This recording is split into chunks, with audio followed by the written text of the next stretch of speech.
Hi, welcome back to my channel. My name is Liv, I'm an independent author, and my novel, Lost and Found, is in progress with the probably spring release date. I don't know what I'm doing. I don't know. Yes, I'm wearing the UD sweater again. We're not gonna talk about it, but this is just my default Sims outfit at this point. I made a detailed list of all the parts of formatting I wanted to do on camera so that I could talk about them. Then I got my edits back at like 9 p.m. when I was fresh out of the shower in pajamas. And I did a little bit and then I was like, no, like I need to like wait and do this like so I can make my vlog. And then I reached a flow state on my birthday and like finished the entire thing. Just the baseline, of course. I have to get a paperback proof so that I can like like really make sure like I can look at it on the computer like 1,000 times and then I'll get the paperback proof and find something that's wrong that I missed. So I'm like, I'm just gonna get these baseline format things done, get my paperback wrap cover art because I have an image but I don't have a paperback wrap. So I'm just waiting on that. And then I will order a paperback proof from Amazon and mark it up, do what I need to do, order another paperback proof from Amazon, keep doing that until I get it right, then order a paperback proof from Ingram Spark and make sure that's good. And then I'm gonna make a hardback. I already registered the ISBN for both paperback, hardback, and ebook, all three. I did register for a hardback of Saving Summer, but then Ingram Spark took forever to approve my account, so I didn't commission a hardback wrap from Michelle. And I'm using a different artist this time. Nothing against Michelle. I had the idea that I wanted to use somebody from Delta Gamma to make my cover art, and I reached out to both my chapter's alumni group and the DG Gays group that I'm in, and I found someone. So I'm excited to show you guys that when it's time. I'm debating whether I want to like show y'all when I get the Ingram Spark paperback that doesn't have the Amazon like not for resale text on it, or if I want to wait and show y'all the hardcover and have that be my cover reveal. I think I might do that because it's just this cover is really good and I'm really proud of like how the interior is turning out so far, and I feel like the hardcover would be like the best launch for that. But without further ado, I do still want to talk about some formatting things, so let me just get back to my computer and show you what I've been doing. All right, so this is where I sit on my couch. This is a new computer, if you didn't, I don't think I mentioned that in my video yet. Yeah, I got a MacBook for Christmas birthday from my dad. All right, so let's see. So this is my title page. This font is gonna coincide with the font on the front cover. And then I'm not gonna show y'all the copyright page yet because there's some like details on it that I still have to work out, that I need to register for my LCCN. I applied for the ISBNs. I need to get them approved on, what is it, Bowker. And then we got my dedication, which I won't really spoil, but then we've got this.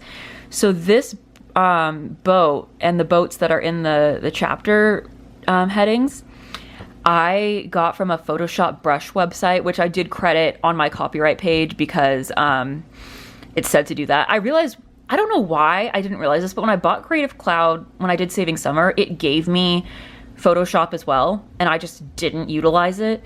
But then I realized, like, yeah, I have Photoshop, let me play around with it. So I looked at some free brush download websites, and I liked these boats. It's not really a spoiler. A sailboat is the symbol of the fake sorority chapter that I made up. So that's why there's sailboat imagery. And then for scene breaks, I was going to do a sailboat emoji, but when I tried to put emojis, I tried to put emojis in Saving Summer for like text conversations, and Amazon kept rejecting my interior files because of that. So rather than using a sailboat emoji for scene breaks, I decided to use a delta because not only, wait, I didn't even know I could zoom. Okay. I've had this camera for how long? I've got, okay, well, it didn't like that. But I've got a little delta. I'm using little deltas for the scene breaks because, well, Delta Gamma and then Delta Phi Nu is the fake sorority. All right.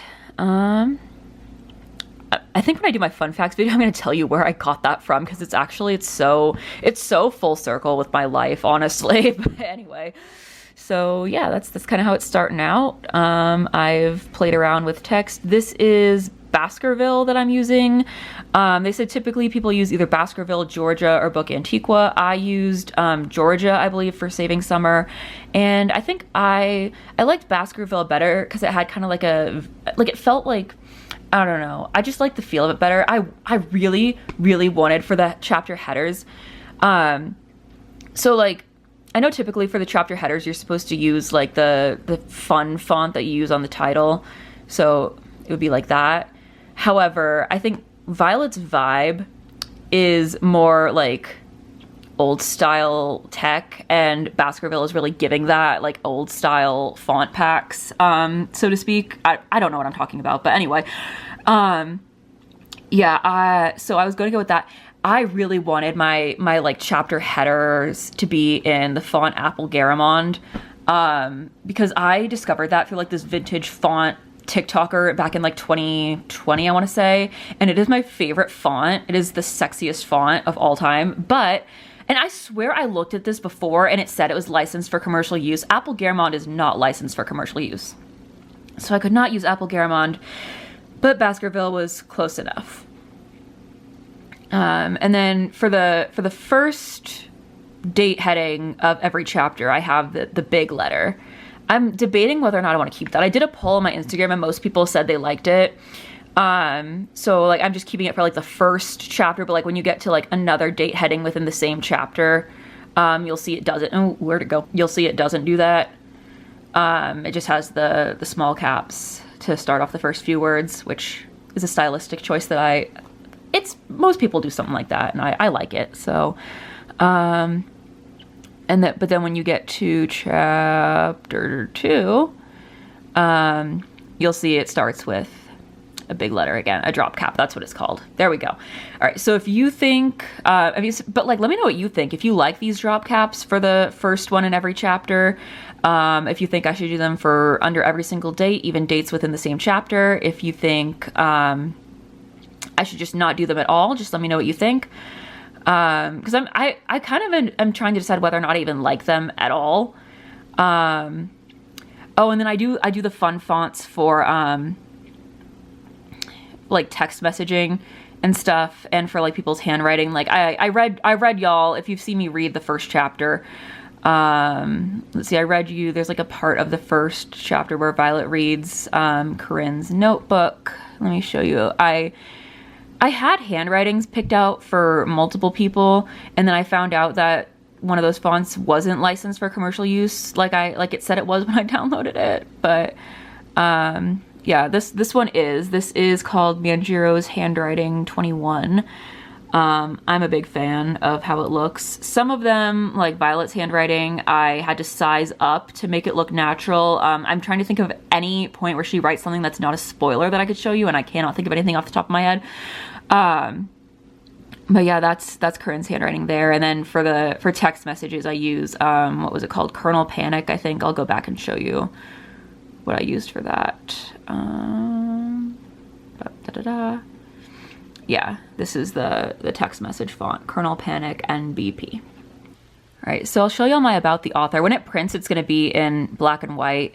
I actually just figured out how to move the text wrapping so it's not like butt up against the picture.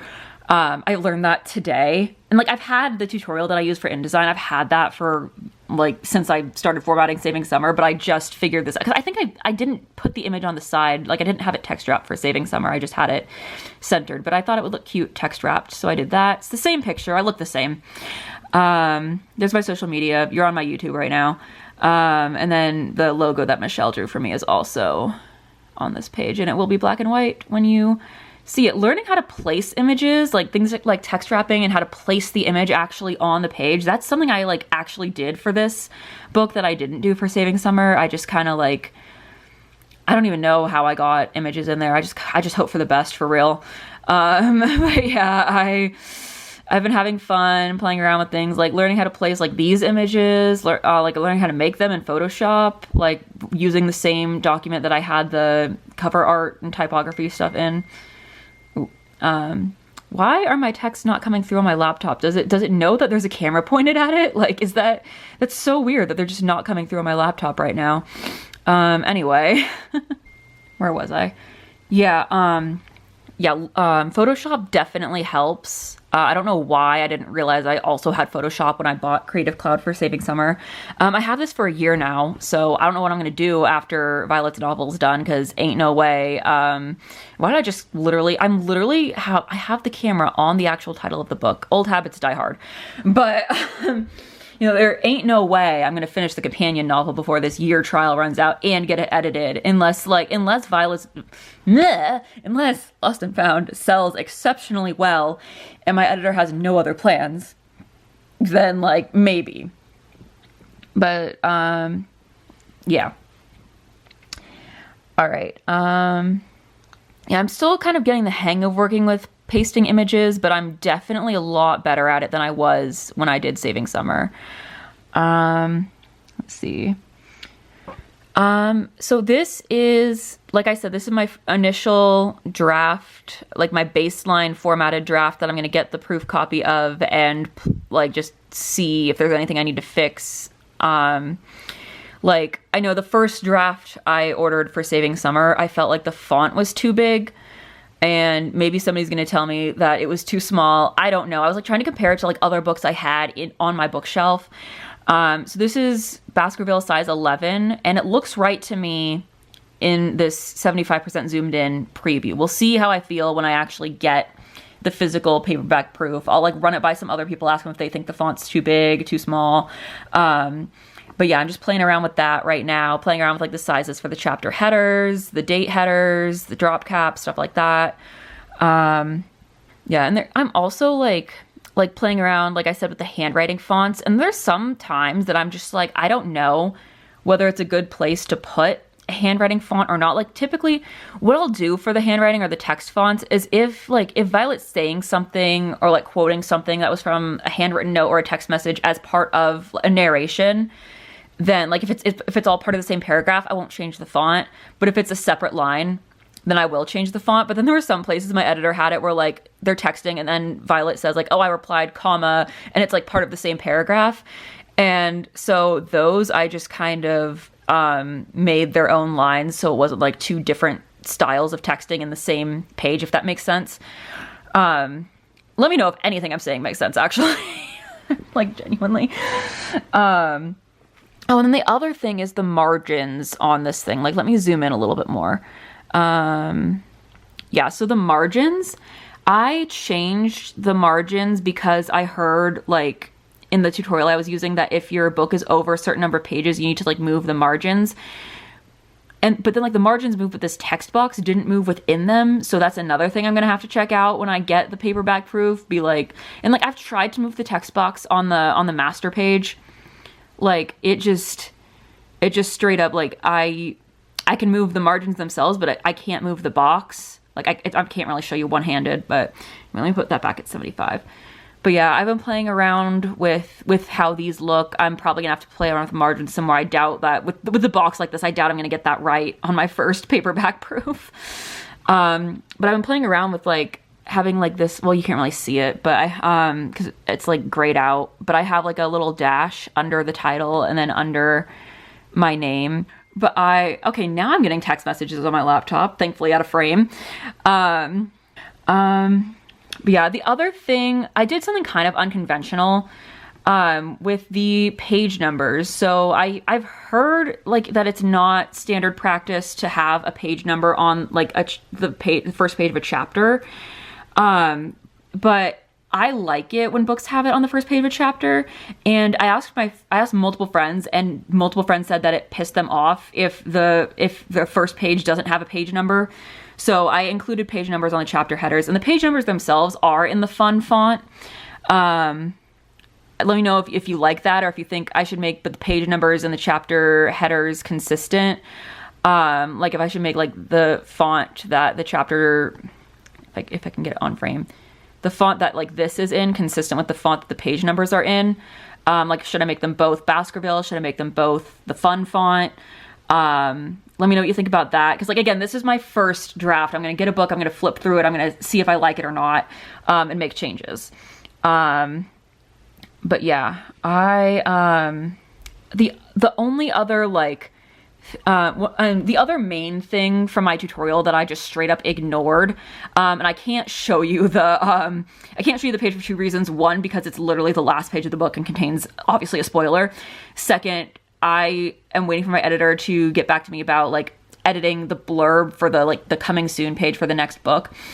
So like I can't show you either of those pages. So let me just put it back on my face actually. Oh, I don't like this lighting. So yeah, so in the tutorial, the person whose tutorial I was following, you know, one of my students told me that I don't look 30 today, I look 25.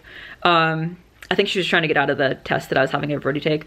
But looking at myself in this lighting, I am feeling 30. Anyway, with not having makeup on, with it being like second day hair, like just not really feeling like I look 25 right now. Anyway, the tutorial that I used for formatting, she's the lady who made it, the author who made it, said that on the very last page of her book, like as soon as the book ends, in the next line she'll put, "Don't forget to leave a review." And I didn't do that for Saving Summer either. 'Cause just to me, I read her book, because like obviously I bought her formatting course. I was gonna read one of her books just to like see what it was about, see if I liked it.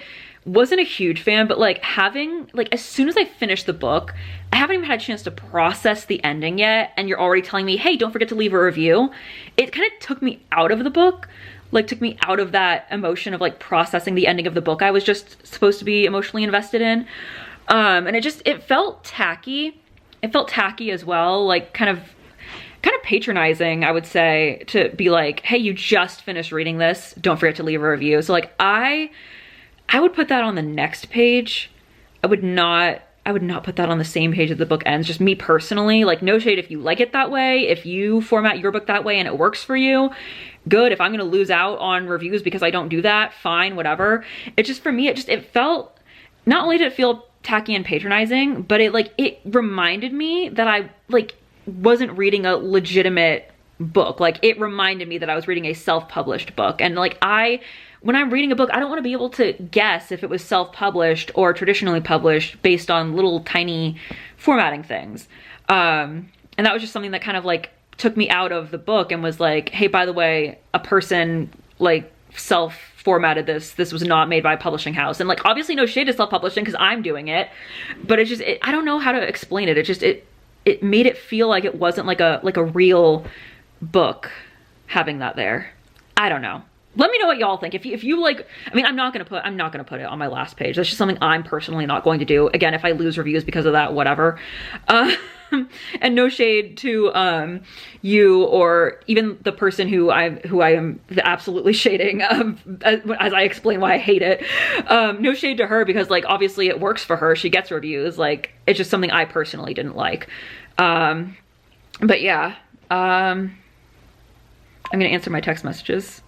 I'm gonna answer those text messages I got and then wrap this up. Okay, so I haven't charged my camera in a while, and it's letting me know that I need to do that, which is good because I'm kind of done talking about formatting, I think. But that was like a little sneak preview of the formatting I've been doing. When I get the paperback proof, I'm gonna maybe do another like, let's look at the inside formatting together without showing you the cover, because I want that to be a big reveal. But I'm very excited about it. When I show you the cover, I'll talk about it, because I'm like, what I originally pictured and what I got are very different, but I'm loving what I got actually. Like, the picture I had in my head, I'm like, yeah, it's gonna look like this. And then I got the initial art and I was like, okay, that's not what I had in mind, but like, I love it. Like, but yeah, so we'll talk about that when we get there. Yeah, so thank you for hopping along on this crazy formatting journey with me. I will keep y'all updated on what's happening, steps of everything, and yeah, my brain is just doing its thing. Thank you for watching, and I will see y'all next Saturday. Bye.